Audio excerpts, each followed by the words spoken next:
right, y'all, we have another Fat Electrician video. When it comes to these videos, I always go off of what y'all recommend because you leave so many great comments. I love reading them. I also love, side note, I also love hearing about our people who are in the military or veterans. It's really cool to hear from y'all.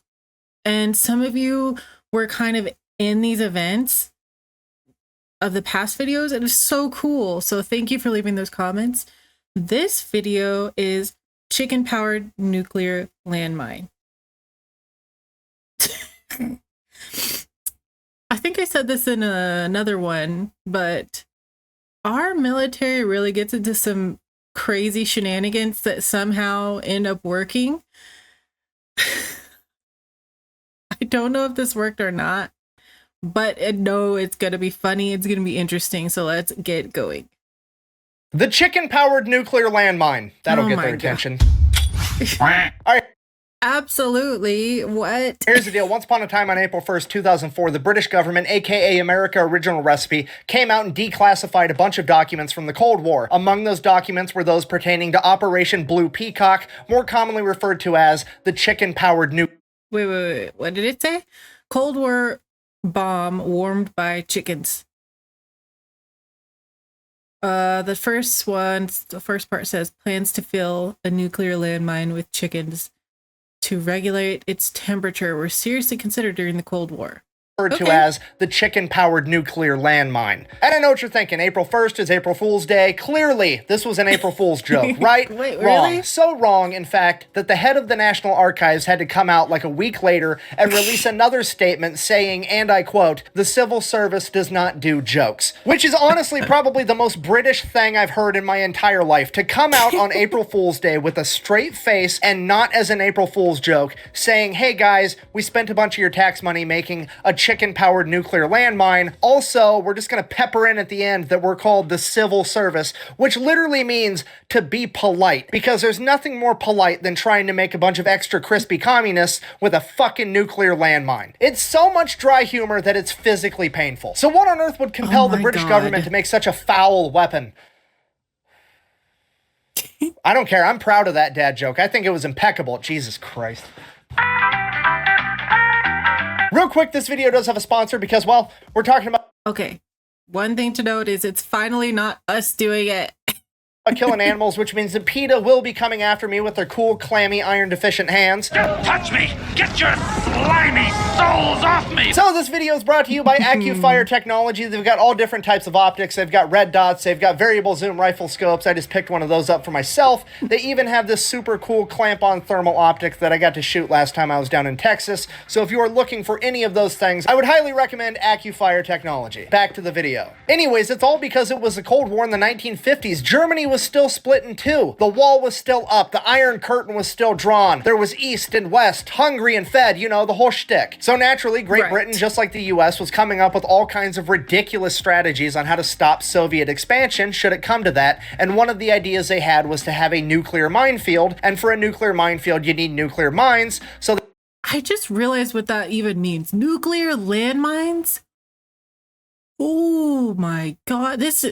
Did this really They took happen? apart one of their nuclear bombs, stuck it in a mine, bada bing, bada boom, you have the nuclear landmine. This thing was going to be buried 35 feet deep all along the border, and it was going to generate a 10 kiloton explosion that would blow a 640 foot in diameter crater where each landmine was. Basically, Great Britain was going to blow up anybody anywhere remotely near it, and then they were going to have a radioactive moat between them and communism. Now, because the landmines were going to be 35 feet underground, the only way they knew how to reliably detonate them was going to be to use a timer. So they were going to have these 35-foot holes pre-dug. They were going to have the landmines there and ready. And then whenever the Soviets were advancing, they would set the landmines to explode in a week, throw them in the hole, bury them, and retreat. And then the Soviets would take over that area, and 1 week later, they'd get blown up. However, the problem with that was 35 feet below ground was too cold and too wet, and it was going to cause the electronics to prematurely detonate the warhead unpredictably. So the clock idea was out. So what do? You got to keep it warm. You got to keep it airtight. And you got to have it on some kind of timer. Clearly, the only thing that we can do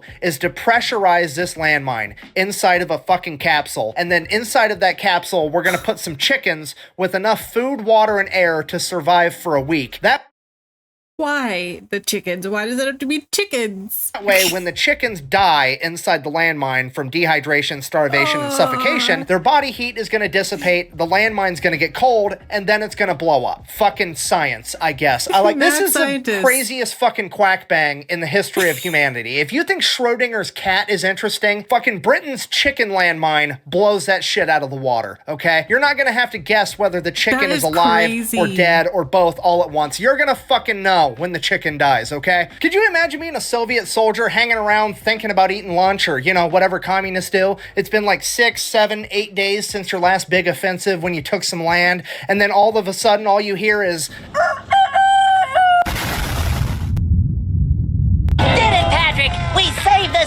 I would pay so much money to have been in the meeting when somebody suggested using chickens to keep underground nuclear landmines warm. Like, what was the logic that went into that? Like, I mean, fuck it, they keep eggs warm, they should work, right? Thankfully for all of us, however... Like, where did that come from? Why can't it be anything else? Is there really nothing else? For these weapons were never actually used because somebody with some common sense chimed in and was like, hey...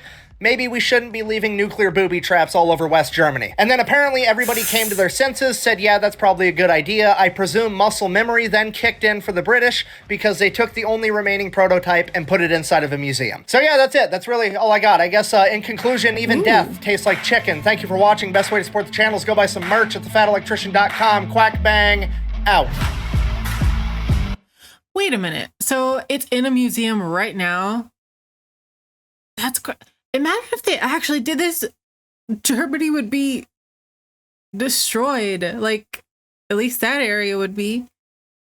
Oh my gosh. I wonder how many crazy plans we've almost gone through, or even this was Great Britain, but how many plans any military has like almost gone through that would have just changed the world basically, or the outcome of any war. That's crazy.